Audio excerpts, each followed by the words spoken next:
Hello everyone, I am Mohammad Salim. और आज हम जो है कुछ नोट्स मैंने बनाए थे। ये जो जिसमें पॉलिटिक्स के, ज्योग्राफी के कुछ इंपॉर्टेंट पॉइंट्स वगैरह लिखता रहता हूँ नोट्स पे, तो उसको मैं सोचता हूँ रिवाइज़ कर लेते हैं, उसी को पढ़ेंगे।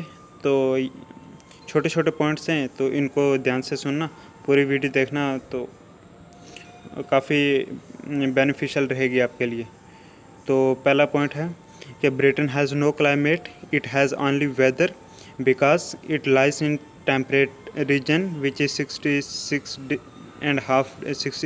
66 degree half north, okay, where the degree of variability is high. ठीक है।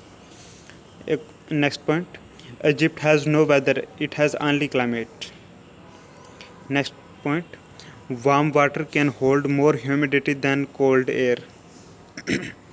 Next, 99% of the total mass of the atmosphere is confined to the height of 32 km from the Earth's surface.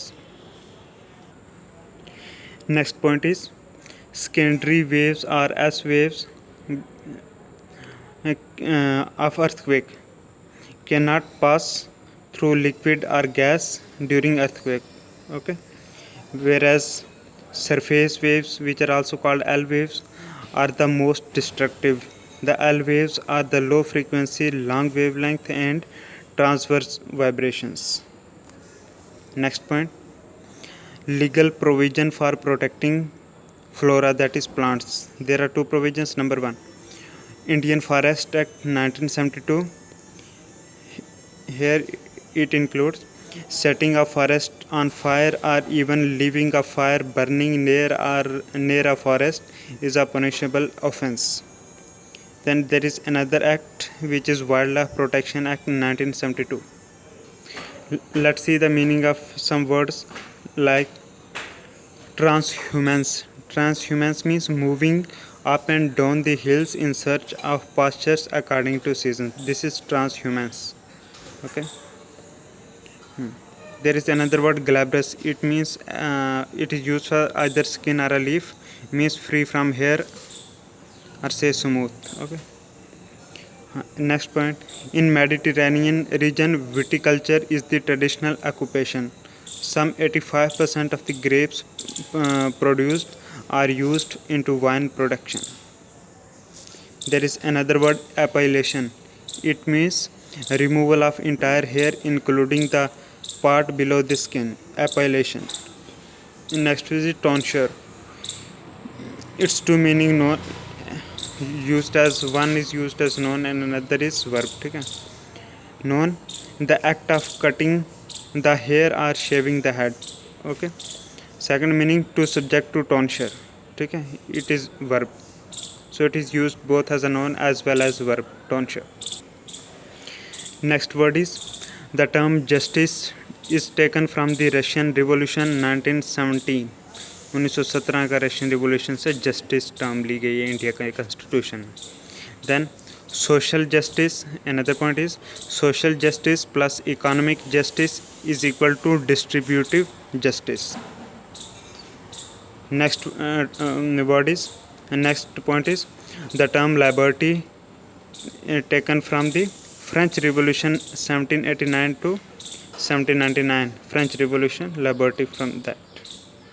Next point, there are two provisions in the constitutions that seeks to achieve political equality. Number one, no person is means under one is article under article 325 325 means no person is to be declared ineligible for inclusion in electoral rolls on grounds of religion, race, caste or sex. Article 325. One provision for political equality. Another provision is elections to the Lok Sabha and the State Assembly are to be on the basis of adult suffrage as per article 326. मतलब कि article 325 और 326 they ensures political equality in the Indian Constitution. Let's see next point, fraternity. Its meaning is a sense of brotherhood, fraternity. The Indian Constitution promotes the feelings of fraternity by the following provisions. Number one, system of single citizenship. Number second, the fundamental duties under Article 51A say that it shall be the duty of every citizen of India to promote harmony and the spirit of common brotherhood amongst all the people of India, transcending religious, linguistic, regional, or sectoral diversities. Okay. Next point is the preamble of Indian Constitution is non-justiciable. That is, its provisions are not enforceable in the courts of law. Preamble non-justiciable. Another point is socialist, secular, and integrity. These were added in Indian Constitution by 42nd Amendment Act in 1976. In preamble 1976. There is another point. In Kesavananda Bharati case 1973, the Supreme Court ruled that the constituent power of the Parliament under Article 368 does not enable it to alter the basic structure of the Constitution. In Kesavananda Bharati case. Another point is parliamentary system is a Westminster model of government. Westminster model of government. Then the next point is the features of the parliamentary government in India are क्या क्या features है parliamentary government के. Number 1 presence of nominal and real executives. Number 2 majority party rule. Number 3 collective responsibility of the executive to the legislature. 4th membership of the ministers in the legislature. Number 5th leadership of the PM or the CM.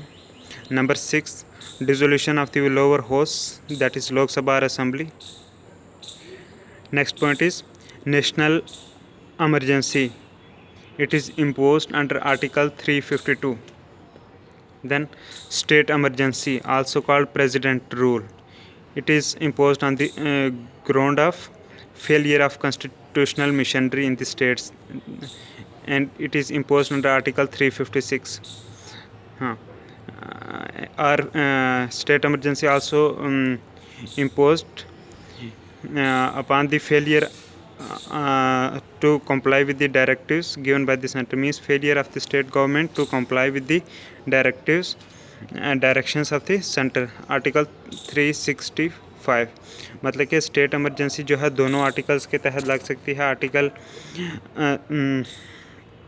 356 के तहत भी और 365 के तहत भी. 356 में ये होता है कि अगर स्टेट की कॉन्स्टिट्यूशनल मशीनरी फेल हो जाती है, ठीक है, और 365 तब लागू होता है कि जब मतलब कि कोई सेंटर ने डायरेक्शंस दिए हैं लेकिन स्टेट गवर्नमेंट उसको नहीं मान रही, ठीक है ना. ये 365 आर्टिकल के तहत आता है, तो इसके तहत भी स्टेट इमरजेंसी लग सकती है, ठीक है, जिसको प्रेसिडेंट रूल भी बोलते हैं. तो next point is financial emergency. It is imposed under article 360. Then next point, so it is a unique feature in the Indian Constitution that emergency converts the federal structure to unitary structure, ठीक है. The next point is India is rightly described as an indestructible union of destructible states. कि state destruct हो जाती हैं लेकिन union नहीं destruct हो सकता. ये अपोजिट है अमेरिका के, क्योंकि वहाँ पे स्टेट्स भी इंडिस्ट्रक्टिबल हैं, ठीक है. अच्छा, यूएसए में क्या है? यूएसए को हम बोल सकते हैं कि it is an indestructible union of indestructible states, ठीक है. Then the next point is the constitution under article 4 itself declares that the laws made for the admission or establishment of new states under Article 2 and formation of new states and alteration of areas, boundaries or names of existing state under Article 3 are not to be considered as amendments of the Constitution under Article 368, ठीक है. ये कौन बोलता है? Article 4 बोलता है constitution में. उसके बाद next point, this means that such laws can be passed by a simple majority and by the ordinary legislative process. Okay. Then the next point is over the case related to ceding Barbary Union of West Bengal to Pakistan Supreme Court ruled the power of Parliament to diminish the area of a state under Article 3 does not cover the cession of Indian territory to a foreign country, but amendment under Article 368 is required. Next point is, consequently, 9th Constitutional Amendment Act 1960 was enacted to transfer the Berubari territory to Pakistan.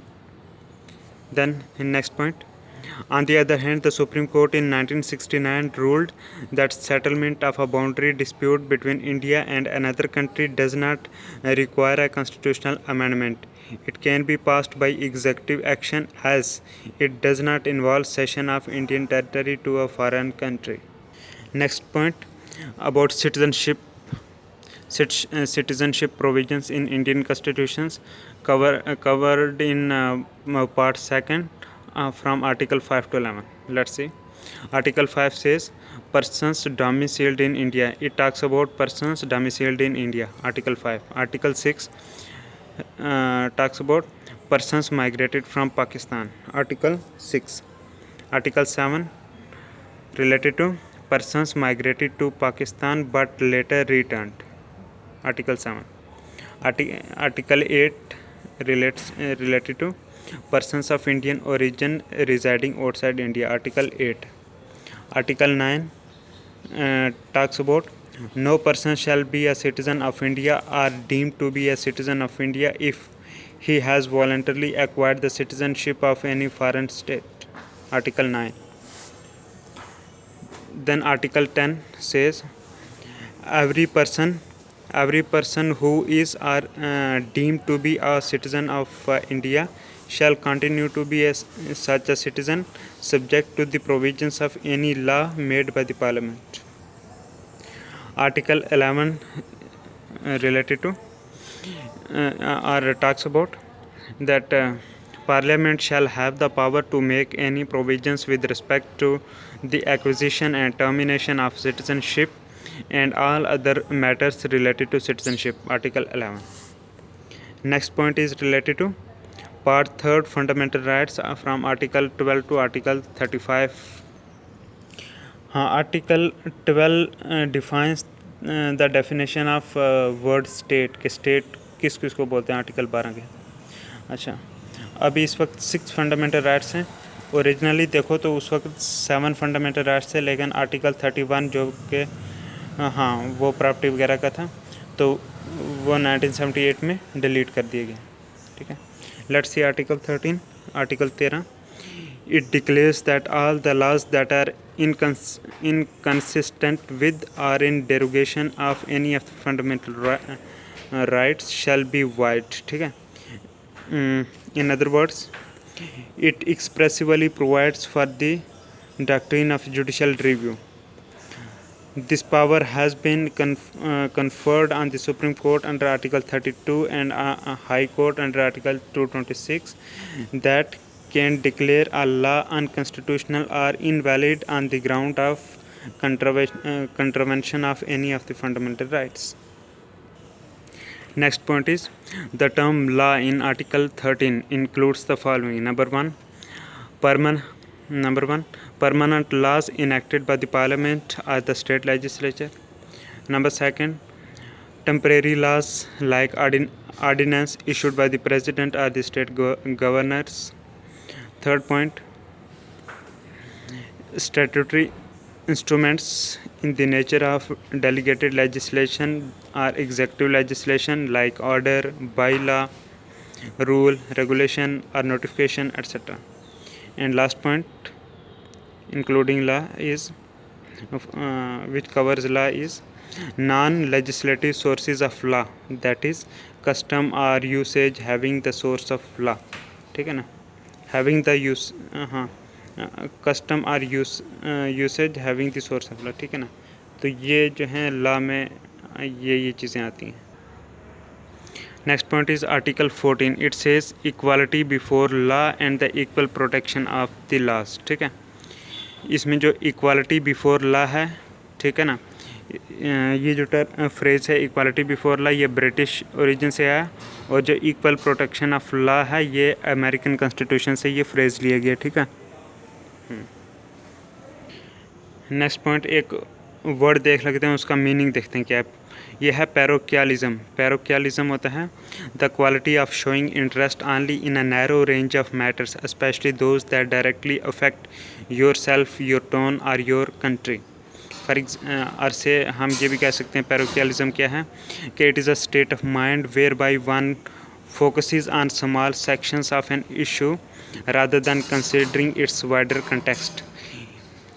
It may, particularly when used pejoratively, be contrasted to universalism. Next point is right to freedom of religion. Right to freedom of religion is ensured by following articles. Article 25, 26, 27 and 28। Article 25, 26, 27 and 28। ठीक है ना। Freedom of religion है, right to freedom of religion. Article 25 कहता है conscience, profess, practice and propagate कोई भी religion. ठीक है। Article 26 says manage religious affairs. Article 26। Article 27 कहता है फ्रीडम फ्रॉम टैक्सेशन, के ज़बरदस्ती टैक्स नहीं दे सकते किसी के रिलीजन के लिए, 27 कहता है। Article 28 freedom from attending religious instructions. ठीक है ना, आज़ादी है रिलीजियस इंस्ट्रक्शन अटेंड करो आर्टिकल 28 में। तो 25, 26, 27, 28 रिलीजन से मतलब रिलीजन की आज़ादी देते हैं। Next point is according to Dr. Ambedkar, Article 32 is an article without which this constitution would be a nullity. It is the very soul of the constitution and the very heart of it. Article 359 पढ़ते हैं। ठीक है। इसमें क्या है कि the constitution provides that the president can suspend the right to move any court for the enforcement of the fundamental rights during a national emergency. Article 359। ठीक है ना। नेक्स्ट पॉइंट इज बिफोर 1950, 1950 से पहले only the high courts of Calcutta, Bombay and Madras had the powers to issue writs. ठीक है। Next point पढ़ते हैं the violation of a fundamental right is the sine qua non for the exercise of the right conferred by article 32। ठीक है कि जब fundamental right का violation होता है ये सिने क्वा नॉन है कि इसका is a sine qua non for the exercise of the right conferred by article 32। sine qua non का मतलब होता है लैटिन वर्ड है, इसका मतलब है असेंशियल। मतलब sine qua non means essential कि violation of the fundamental right is the sine qua non are essential for the exercise of the right conferred by the article 32। Next point the writs as mentioned under article 32 and article 226 are borrowed from the English law। Next point is a remedy under article 32 is in itself a fundamental right and hence the Supreme Court may not refuse to exercise its writ jurisdiction. On the other hand, a remedy under article 226 is discretionary and hence a high court may refuse to exercise its writ jurisdiction. Article 32 does not merely confer power on the Supreme Court as Article 226 does on a High Court to issue writs for the enforcement of fundamental rights or other rights as part of its general jurisdiction. The Supreme Court is thus constitutional. The Supreme Court is thus constitutional as a defender and guarantor of the fundamental rights. We can say the Supreme Court is thus constituted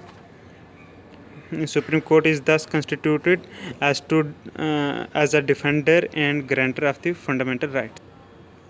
Next point is unlike the other four writs, the quo warranto writ can be sought by any interested person and not necessarily by the aggrieved person.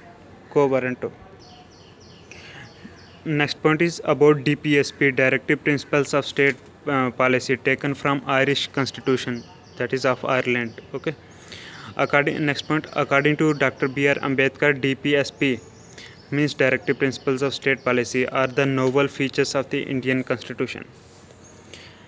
Next point, Granville Austin has described DPSP and the fundamental rights as the conscience of the Constitution.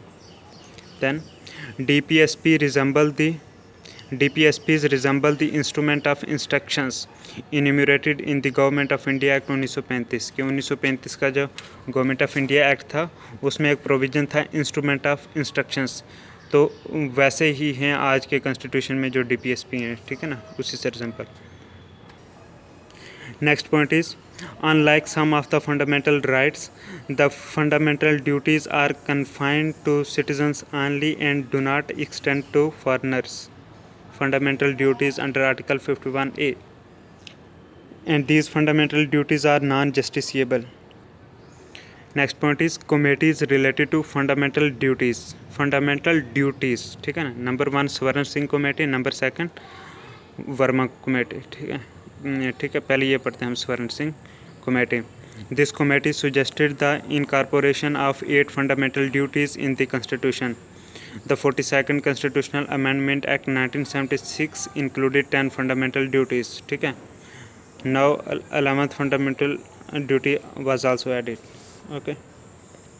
Then Verma Committee observations. This committee on fundamental duties of citizen in this committee formed in 1999 identified the existence of a legal provisions for the implementation of some of the fundamental duties. Verma Committee observation. Next point is, during amendment bill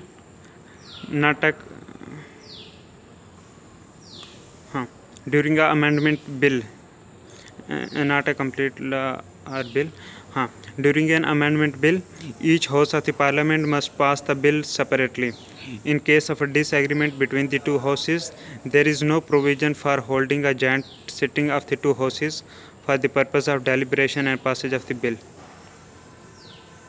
There is some provisions of joint sitting of the both houses, and we will see, but here in this case there is no such provision. Next point is, if the amendment bill seeks to amend the federal provisions of the Constitution, it must also be ratified by the legislature of half of the states by a simple majority. After duly passed by both houses of the parliament and ratified by state legislature where necessary, the bill is presented to the president for assent. The president must give his assent. He can neither withhold his assent to the bill nor return the bill for reconsideration of the bill. This bill related to federal provision. Next point is, budget presented in the year 1973 to 1974 was known as the black budget due to high budget deficit of 550 crore at that time. इतना deficit था, ठीक है। Then budget presented by Manmohan Singh in 1991 1991 is known as the epochal budget. Then P. Chidambaram's 1977 to 1998 budget termed as dream budget for lowering tax rates, tax rate कम करे इसलिए dream budget बोला जाता है, जो पी चिदम्बरम ने करा था 1997-98 में बजट पेश, ठीक है। Then the budget presented in the year 2000 by Yashwant Sinha is termed as the millennium budget. It is said to have revolutionised India's IT sector, ठीक है। इंडिया का IT सेक्टर में रिवोल्यूशन आ गया था, इसको द मिलेनियम बजट बोलते हैं। यशवंत सिन्हा ने सन 2000 में पेश करा था। Next point is in 2001 NDA Finance Minister Yashwant Sinha changed the time of budget presentation from 5 p.m. to 11 p.m.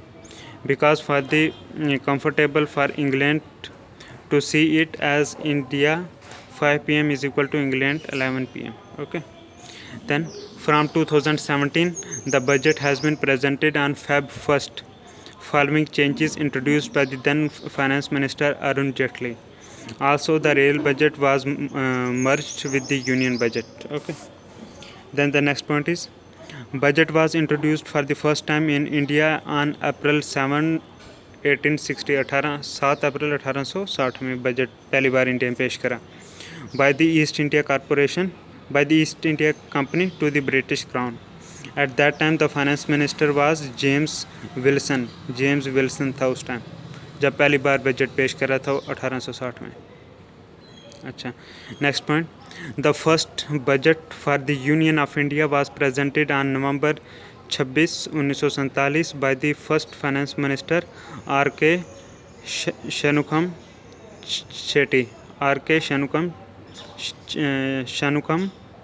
छेटी। ये पहला फाइनेंस मिनिस्टर था जब हिंदुस्तान आज़ाद हुआ। 26 नवंबर 1947 को ये बजट पे जो है वो पेश करा गया था, ठीक है ना। But actually it was a review of the economy and no new taxes were proposed इस वाले में, ठीक है। हाँ, तो आगे हम एक और पार्ट बनाएंगे जिसमें और इस डिक्शनरी से हम कुछ और टॉपिक पॉइंट्स जो हैं कवर करेंगे। होप कि आपको ये बहुत मतलब कि फ़ायदेमंद रही होगी ये वीडियो आपको, तो इसलिए हमें सब्सक्राइब करें, शेयर करें, आगे भी हम और वीडियोस भी बनाएंगे। Thank you very much.